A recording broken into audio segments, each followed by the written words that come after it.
reminders.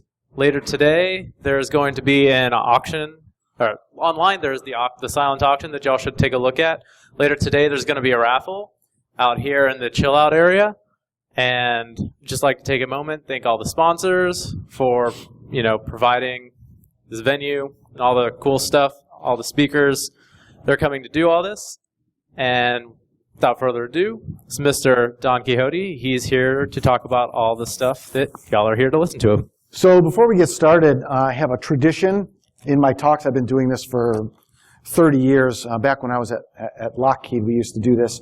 I like to hand out marshmallows to the crowd. You guys can pass them around, take them, eat them if you like. The way that we use them at Lockheed and the way that I like to use them is I have a tendency to get really detailed into things and waste a bunch of time on a specific subject. I encourage you to, if you want to eat the marshmallows, by all means eat them. If I get too detailed into something and I've gone off the rails, throw them at me. So I've only been pelted once, so I think I'm actually getting better at this. The pseudonym that I go under is Don Quixote. You can reach me at omenscan on Twitter or omenscan@gmail.com if you'd like to send me an email. Tell me how much you either liked or hated this talk. Right now I'm doing global incident response at Live Nation, which I refer to as the coolest company on the planet. Really, really great company to work for. I'm having a great time working there. I had to say that because there are some Live Nation people here. No, but honestly, really, I enjoy working for this company a lot. Prior to that, I was 16 years at NASA, and then I did Nerd for Hire for a while, and then prior to that, 7 years at Lockheed. Please don't add those all up. My background is in architecting and defending high-value targets, especially when I worked at NASA. Firewalls, IDS, web filtering, vulnerability management. I wrote FISMA security plans, did incident response, essentially anything that had to do with security. My disclaimer, I don't speak for anyone I work for or have worked for or will work for. This talk is not endorsed, approved, or liked by anybody I have ever worked for, ever. In fact, these opinions are mine, and I might be wrong, and I reserve the right to change my mind. So before we get into the meat of the presentation, I want to define some terms. You'll hear these terms used a lot, and they're very broad terms, so I'd like to narrow them a little bit just for the purpose of this talk. For the purpose of this talk, we're going to say an artifact is a digital item or remnant that's produced by actions taken on a digital device. We're going to say forensics is the process of identifying, extracting, and analyzing evidence, analyzing the artifacts from digital devices. Live acquisition, which is mostly what we're going to talk about today, is extracting digital artifacts from a live running system. And then dead box, a term that I'm sure most of you have heard, is essentially extracting the digital artifacts or doing analysis on a system that has already been shut down. So again, before we get started into the meat, I want to make sure that we understand a few things about this talk. Incident response and forensics, they're difficult and complicated things. After seeing this presentation, won't make you an incident responder. So if you suspect a crime has been committed on an endpoint, get someone qualified to look at it. You don't want someone who's committed a crime to get away with it because the evidence has been destroyed or has not been gathered in a manner that will hold up in court. Make sure you either have or get permission to pull artifacts off of a workstation. You don't want to think you're doing a good thing and then get fired for it, right? So again, this is not a forensics class or an incident response class. Having said that, let's talk about some of the really cool free tools that you can use to gather artifacts from a workstation. A workstation has malware on it, or you've been asked to look at a workstation that's doing something funny, and you know that this is not going to go to court, This is not going to be a digital crime. And so you want to look at this workstation and see what's happened. Actually, before I talk about that, I'd like to make a quick comment. I just thought about this before I started talking. My grandfather had a big bucket of screws that he kept in his garage. And whenever something would break, we would ask Grandpa to fix it.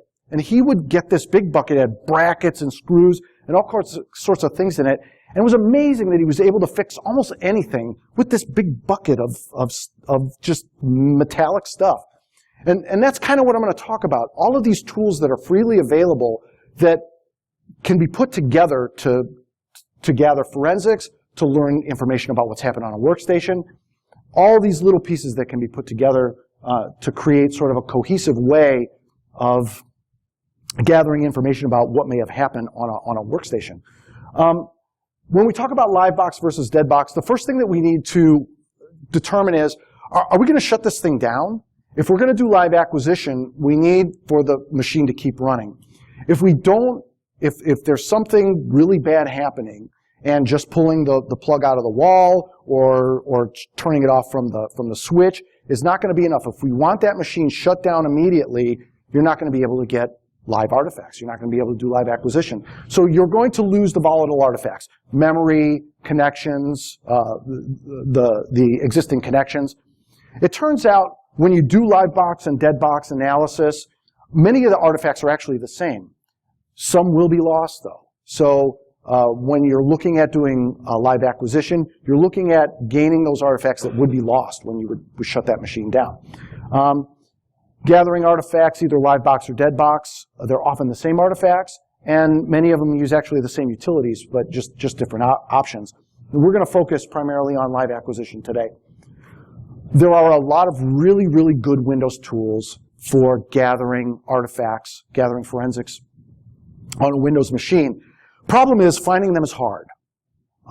And once you find them, there's going to be a lot of trial and error to figure out, what do I want repeatable? When I go up to a machine, what options do I want to run this utility with? And it turns out many of these utilities are vertical. They're very specific. So you need many utilities to gather many artifacts. There's not one single utility that will just give you all the information you want.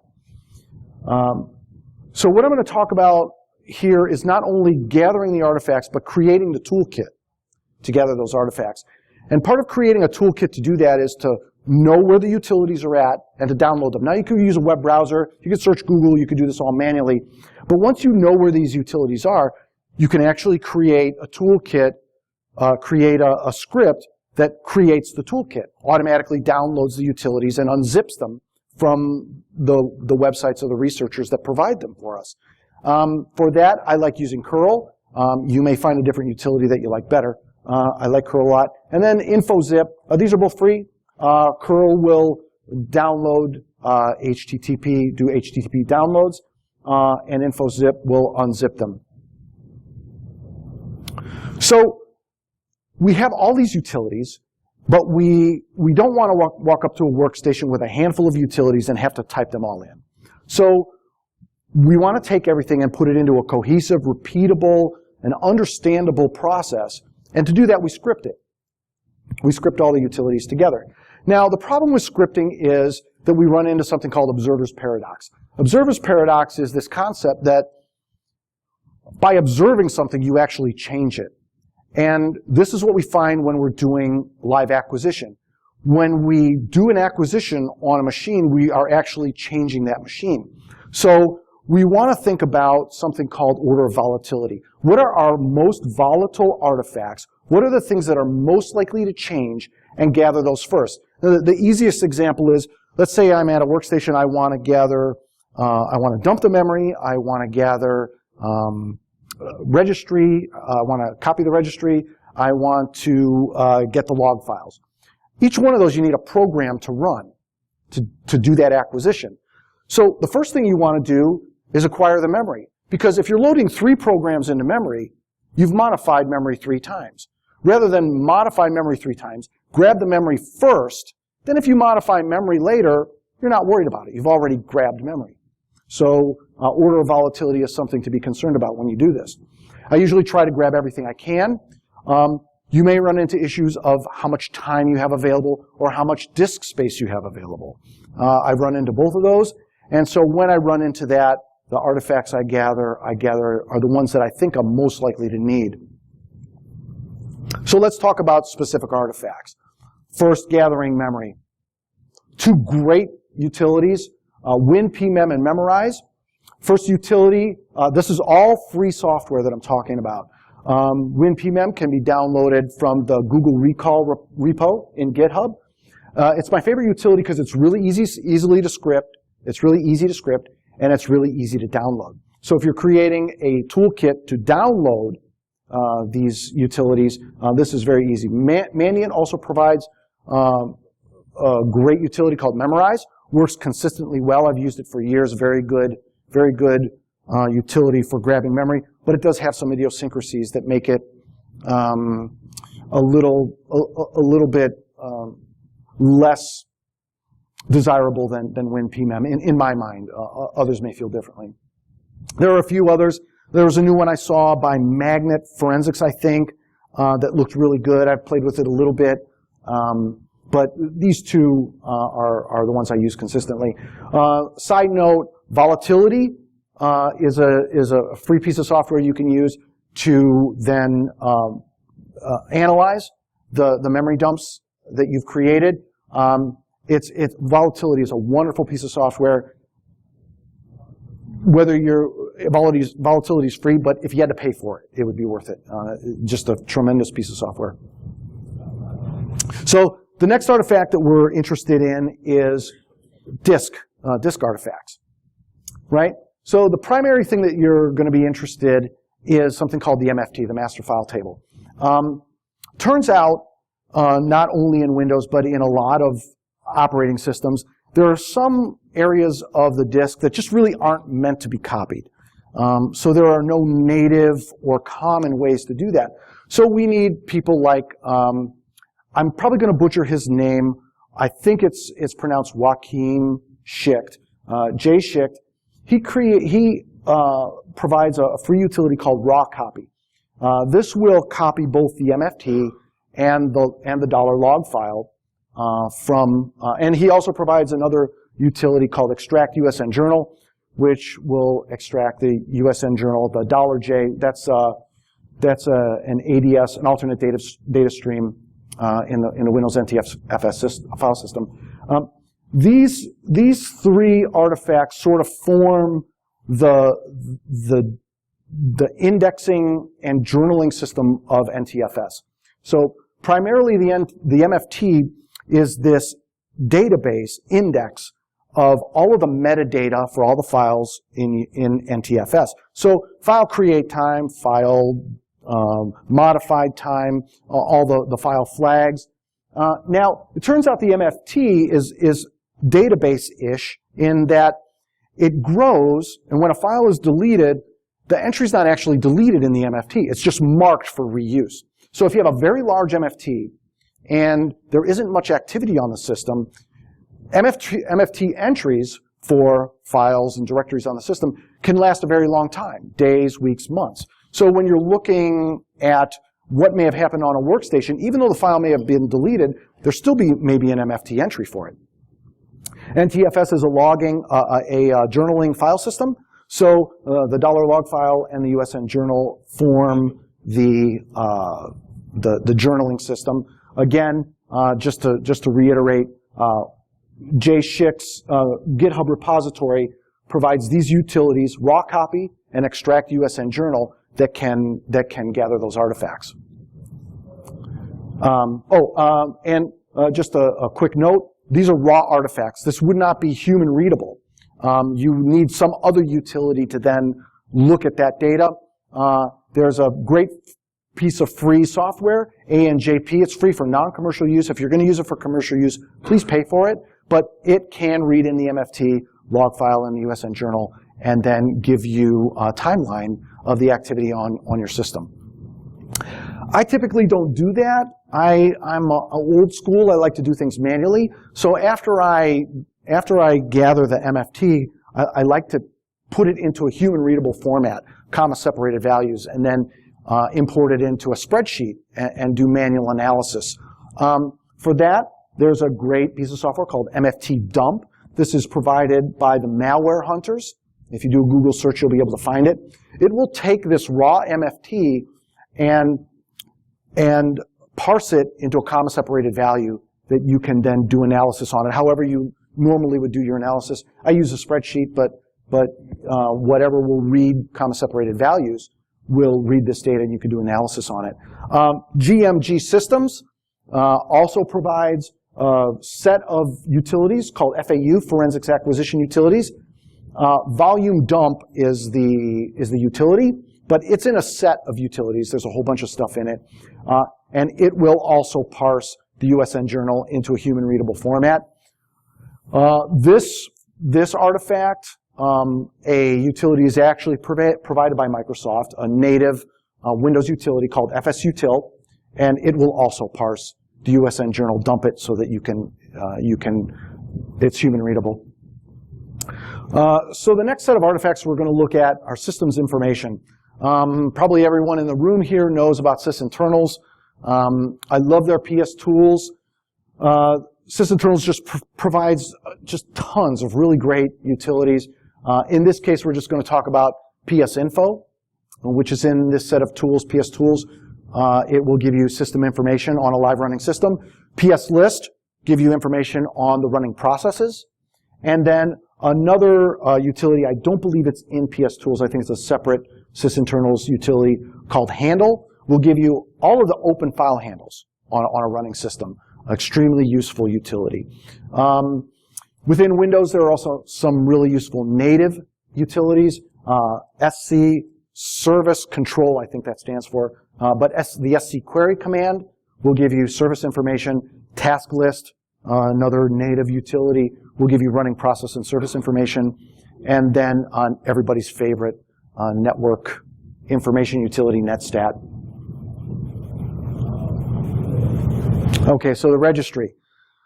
Now, registry has a lot of moving parts. So I'm going to try and not be confusing about this. I've tried to break it into pieces, and I hope it's not too confusing. So registry can be thought of as basically two pieces: the user registry and the system registry. User registry, we typically refer to the Hive HKCU, H key current user. That is in a file called ntuser.dat within each user's user profile. The system registry that's applicable to the whole system is in system32config. The four main files that we usually look at, there are more, but the four main files we usually look at are system SAM, security, and software. That's the name of the file within system32config. When we're doing a live acquisition, those files are open and active, so we can't copy them. We have to consider this when we're trying to figure out how we're going to gather the information that's in the system registry. We have to consider some other unusual issues with the registry, namely that one of the main hives we're interested in is something called current control set. That hive doesn't actually exist. It's a symbolic link to one of two other registry hives, either called control set 1 or control set 2. When a system is running, current control set is just a pointer to one of those two sets of registry entries. The way we know, if we were doing dead box analysis, the way we would know which one was being used is this registry entry, HKey local machine system select current. It will say it's using either control set 1 or control set 2. So when we look at acquiring the registry, we're not going to be able to copy any of those files, and the registry hive itself, current control set, we have to understand is not actually in the registry. So how do we deal with this? Well, when we look at the registry, we have really three sort of pieces to this. We can copy the registry or duplicate the registry in its raw format, in its machine readable format. We could parse the registry. which would put it in human readable format. The problem with parsing the registry is you lose the metadata. So what are we concerned about when we do analysis? What is the metadata we're concerned about? Turns out the registry keeps track of the last time a registry key was written. So if we duplicate the raw registry information and then analyze it, we will get this metadata. We will be able to find out when the last time each registry key was written, and that can be very useful when trying to build a timeline to figure out what transpired on this machine. But parsing the registry into a human-readable format also has value. So if we want to, since we can't copy the files, and we want them in a raw format, we can use a native Windows utility called reg. Reg allows you to do two things. It allows you to do a reg save and a reg export. Reg save essentially duplicates the registry hive that you're interested in looking at. It will preserve the metadata. If you just want the key value pairs, you could do a registry export and do analysis just on that. So if you do a registry save and you get this raw format, you're still eventually going to want to see the data in a human readable format.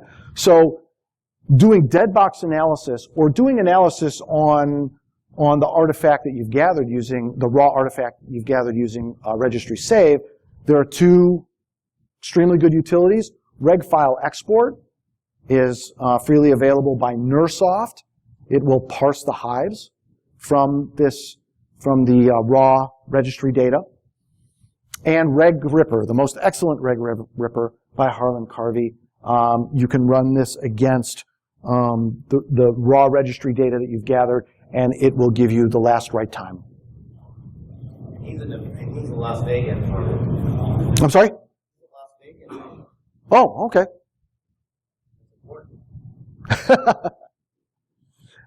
The next artifact that we're going to be interested in, oh, I'm doing great. Okay, good. The next artifact we're going to be interested in is the event logs. These turn out to be very easy to acquire. Under System32 WinEVT logs, you could just use a regular DOS copy to copy this data. One thing you do have to be aware of, a little idiosyncrasy, is if you're using Windows native tools, on a 64-bit system, System32 doesn't really exist. It's called sysnative. But you can refer to System32 and it will work. Microsoft will map everything over to System32. However, when you're writing your own utilities, you have to know that you actually want to grab the artifacts from sysnative. When you want to parse those event logs into a human readable format, another tremendous sysinternals tool, PSLogList. I like this utility a lot.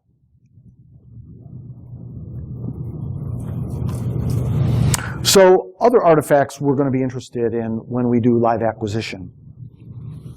The prefetch information. So Red Wolf Computer Forensics provides a utility called Parse Prefetch Info. I guess you can guess what that utility does. But it will take the prefetch data in a Windows system and parse it into, I parse it into comma-separated values, and then I can import them into a spreadsheet and do analysis on it. Nursoft, excuse me, I'm going to get a drink of water here.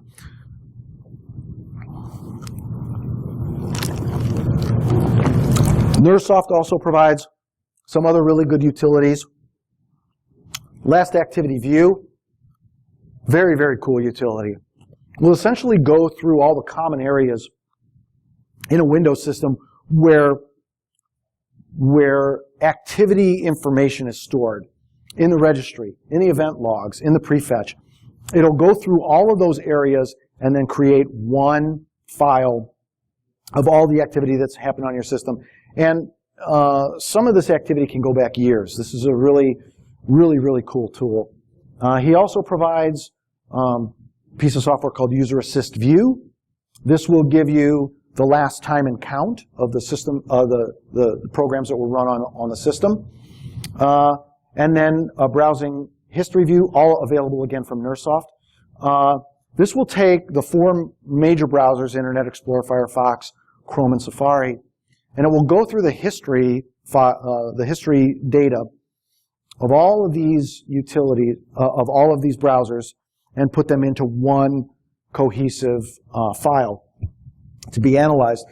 Turns out when you're doing analysis on machines, it's not uncommon at all for someone to use multiple browsers on a machine. So having one view of the history of all 4 browsers can be really useful. One other thing real quick, you'll notice that we might be gathering the same forensic artifacts from multiple places.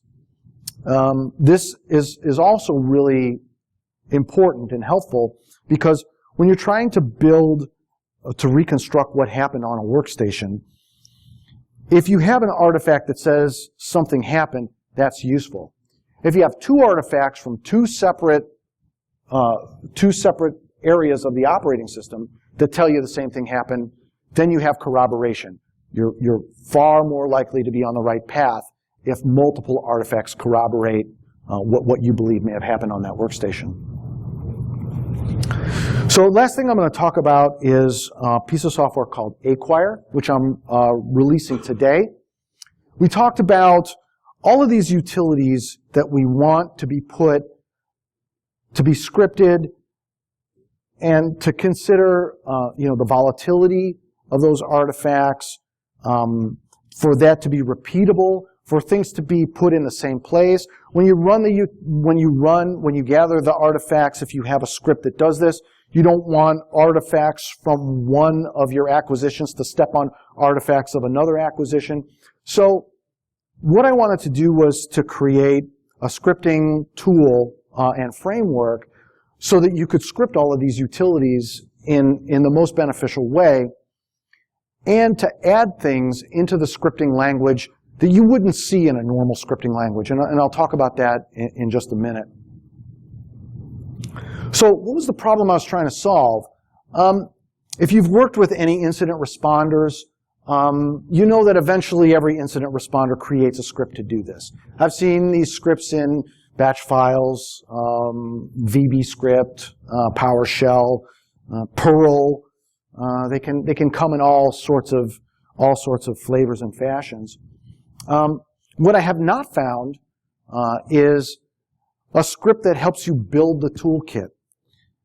Now, why is that important? It turns out that after many years, I had all sorts of stuff in my scripting toolkit. I wasn't sure where I got it from. I wasn't using it anymore. I wasn't sure if I still needed it. Toolkits you can lose track of your toolkit very quickly.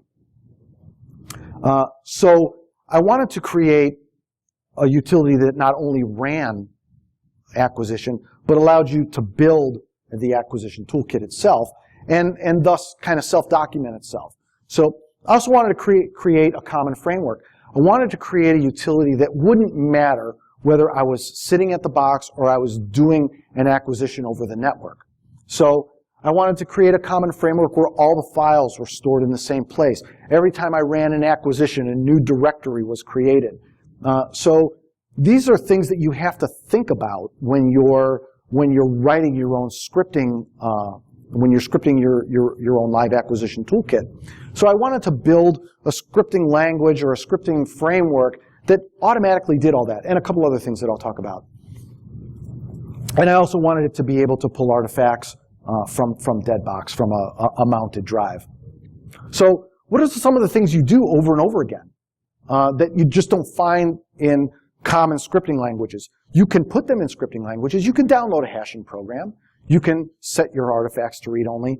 But typically, you're going to always do that, so why not build it in?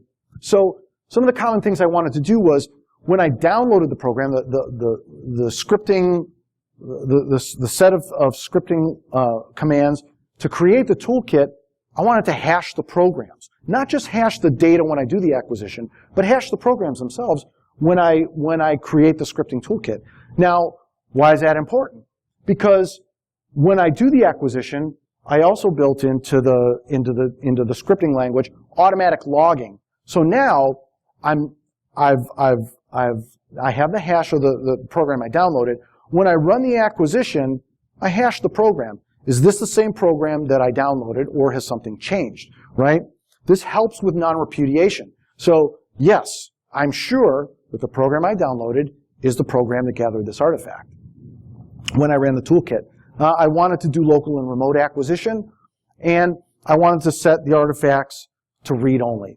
So I may be the only person in the room that's ever done this, but I have opened an artifact and accidentally resaved it.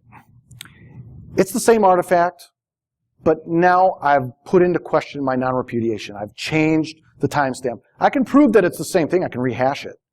But why do that? Why not just have the scripting utility when it grabs the artifact, set it to read-only so you don't make the mistake?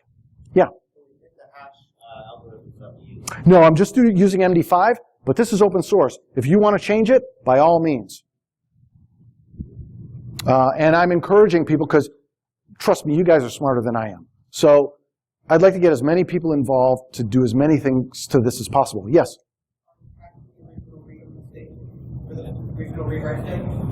The original, I'm sorry, read-write. When you say you're changing something in the metadata, but setting it to read-only, are you keeping track of what it originally was, whether it was read-only or not? Well, it's going to be read-write because you're gathering the artifact, you're writing the artifact. So it's a new file.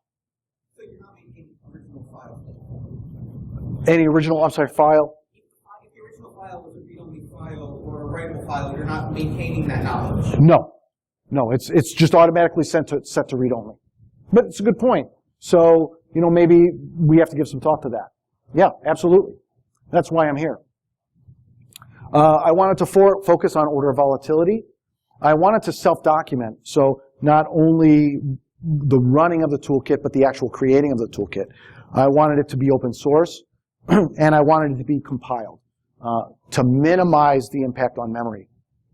So it's written in C. GCC. It's Windows. It's available on GitHub. You can download it now. There's an install file if you would just like to run it. The source code is there if you would like to modify it. Download it, test it, and then by all means send me emails because I am absolutely sure I have not thought of anything, and some of the things I have thought of, others may have a different opinion on it. And I'm totally open to changing it to whatever makes sense. Some of the things I'd like to do in the future, I'd like to see it move more towards a repository model. So when I say that, I mean right now I'm going out to someone's website, I'm downloading their zipped utility, I'm unzipping it, and I'm putting it in a directory to then run it at some later time. What I'd like to see is a more sort of codified, this is where you get the utility, this is how you do it. That, of course, will take cooperation from the people that create the utilities, but I'm willing to have those discussions to say, you know, can we make it easier to get these utilities and download them? The other thing that I've been playing with a little bit now is throwing it up onto a cloud drive and then doing a remote acquisition by running it, both running the utility and saving the artifacts out to cloud to make it essentially available to anybody that would want to use it. So in your environment, you would have a small script that would map out to this cloud area and could then run the acquisition on the workstation. I think that's a good model. It's really, really, really slow. It's not practical right now, but again, I'd be absolutely willing to hear some input about that. Yeah? So run this on for a live act, do you have to consider any impact that that tool set might have on the actual host itself?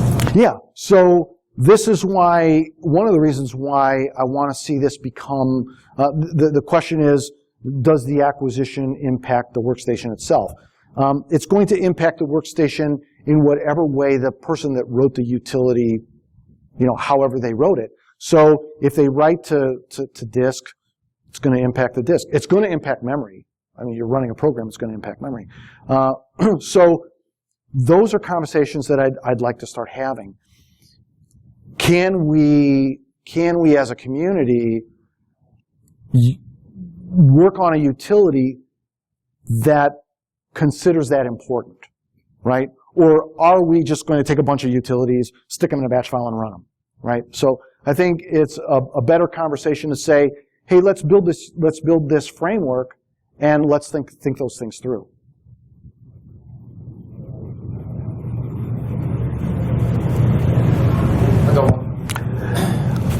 What? Yeah. In its current state, do you think it would be a viable alternative to something like an Encase or an NVLine? No. No, this isn't going to replace commercial software. Could I see that a possibility in the future? As much as I would say volatility is really sort of the standard now. I think with enough community involvement, with enough thought about, how do we acquire these artifacts in a way that will hold up in court? Have we thought this through? Yeah, I think it could be a very viable, but in its current state, no. No, it's just the beginning of that. Yeah. Doing a forensic investigation, why do you prefer doing an analysis on an actual live system, relying on like a software control for like read-only to preserve integrity to your disk image, as opposed to creating like a DD image of the disk and mounting? Right. Analysis plus doing like a memory snapshot of the live system in conjunction with analysis on like a DD image plus analysis of the memory snapshot. Right. So yeah, really good question. What is essentially I'm paraphrasing, but why focus on live acquisition versus dead box analysis? Why not image the drive or pull the drive? Couple of things. First of all, I don't have a preference. I do both. Right blocker. Yeah, right, to use a forensic bridge. Yeah, so pull the drive, use a forensic bridge to ensure that you're not modifying the drive in any way. Essentially, dead box analysis. I don't have a preference over live box versus dead box, but in many cases, first of all, you're going to lose volatile artifacts if you're just using dead box. So, go ahead. So you do dead box analysis, but at the same time, when you acquire the hardware that you're doing analysis on, you do a memory snapshot of that, and then you do analysis of the memory snapshot separately, as in addition to your dead box analysis. Right. You have the ability to preserve the integrity of the drive that you're doing analysis Uh-huh. that way, as opposed to just working natively on the live box. Right. Okay, so again, I want to be clear. I don't have a preference over one or the other. But what I will say is I've run into many circumstances where I could not do a dead box acquisition. A very large RAID drive, a situation where you went in and it's a production system, you got 2 hours. You're not going to be able to acquire a drive in 2 hours. Are you ensure that the integrity of the disk you're doing analysis on in the live setting is not tainted? Not any more than in dead box analysis. I mean, Dead box analysis, you're working off of an image, you mount it read-only. but you have no guarantee even in dead box analysis that data has not been modified in any way. All you can say is, like when you hash, all you're saying is, I'm sure of it from this point forward. But knowing what happened before, whether those artifacts are trustable or not, an actor on that machine could have modified those artifacts. I'm talking about like you as the forensic investigator tainting the artifacts. So again, setting the artifacts to read only to make sure that you don't modify them. Always working on a copy of them. Don't work on your, I mean, again, this is not an IR class. So to go through all of the reasons, all of the ways that you would preserve integrity, that you would prove in a court that those artifacts are the artifacts that were acquired, that's way beyond this talk. Just a clarification on that one, because I've seen most of his work. You know, in Europe, we're going to have 4 locations where they have incident responders in all the locations. So I need David to go and do an investigation on a particular machine that doesn't contain PII sensitive data, but I need him to find out what's happened, give us that report. So, and also David can't get access to mystery drives from Europe because of European registration, shipping drives from Germany is tricky. So he goes in, gets what he can. There's ways to do it though.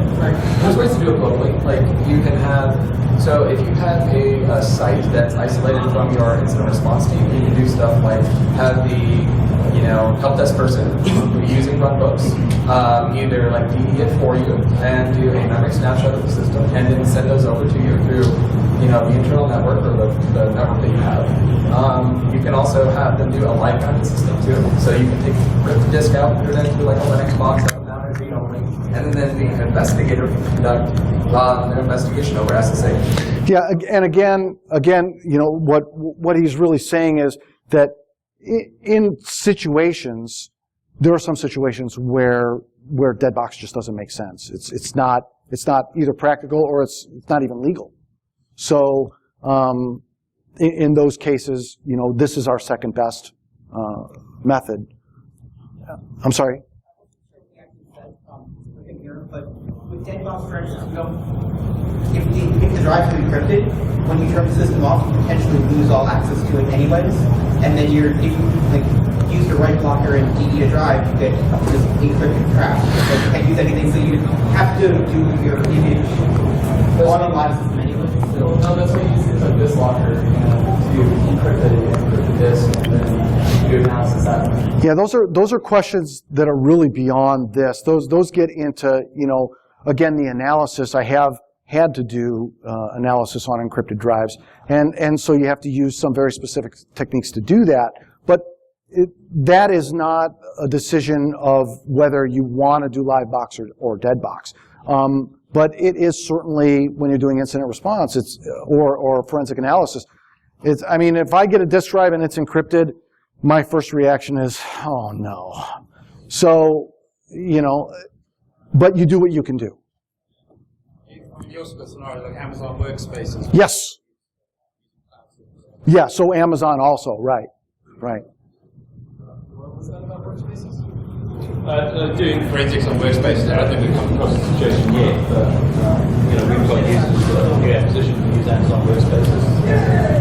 So we can't do forensics on workspaces. It really sucks. That's the challenge. It is the challenge, yeah. They need to work on it.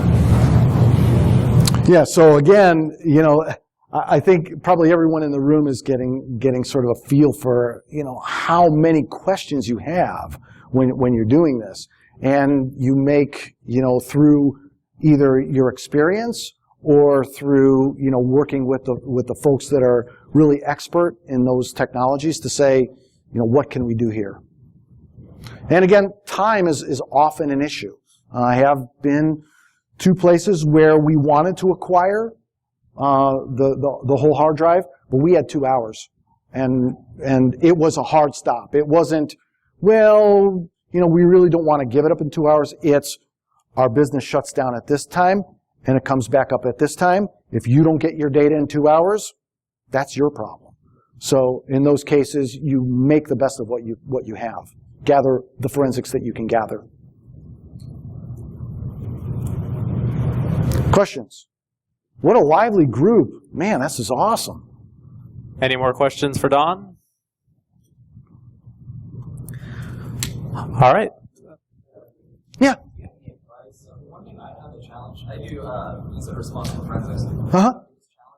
Is having to explain to non-technical folk the time invested it takes to conduct a forensics analysis. Like, it could take 1 minute, a whole week. There's no way to really quantify it. Do you have any tips for me on that? Okay, so here's what I would say, and I'm probably going to get in trouble because people I work with are here. But here's my best answer to that. As long as I've been doing incident response and forensics, I've always taken it to from the approach of driving policy. So here's the thought. If I'm going to gather forensics and do analysis on this workstation, am I going to be able to convince people that they should change their behavior, right? So when you're looking at what you're essentially saying is, what is the value of spending 16 hours on this drive to tell you exactly what happened, rather than just wipe the drive and start over, right? The value is that in several circumstances, we've had recurrent issues that incidents have been able to show were based on the way we were doing business. So if this happened twice, it happened 3 times, the forensics over and over show that we need to change something. Now you can say to the organization, look, we are more secure because we have proven, we didn't come to you and say, theoretically people could do this. We're saying this has happened and we need to change what we're doing. And so you show that your value, that you have had impact on your workstation, or you have had impact on your organization and have driven a more secure way of doing business. Right, so you're talking about doing a root cause analysis. Root cause. Yeah, you do root cause analysis, and then you find out how the data is compromised, or whatever the purpose of the investigation you're doing, and then doing a feedback loop into like your detection mechanisms, for example, and making sure that that doesn't happen again. Or Even if you're not doing a feedback loop into your other tools, that's good. But even if you're not doing that, write a report. Write a report and make sure people read it. And at the end of that report, say, this is what we learned from this investigation, and this is what should be changed. And I cannot stress how valuable that is. You've read my reports. What do you think? Pretty long. They are long. They're very long and far too detailed for. But also, there are a lot of good recommendations. So one thing I always chat to David about is he'll give a lot of recommendations that are necessary on capabilities we actually have within the company. But I think the recommendations are valued for when I take that to the business. I say, this is what we found. These are recommendations. These are capabilities we might want to look at in the next budget year. And start working through that. So he's not just looking at it from these are our capabilities and we have what we have. He's also looking ahead at because you're going to see a lot of patterns that come out of these forensics investigations. Yeah. Yeah. Other questions? Thank you. Thank you, David. All right, thank you. All right, thank everybody for coming. Awesome. Just a reminder about the silent Yes, sir. auction. Oh, here, let me shut this off. The Yes. pool party later tonight, and here Oh, okay.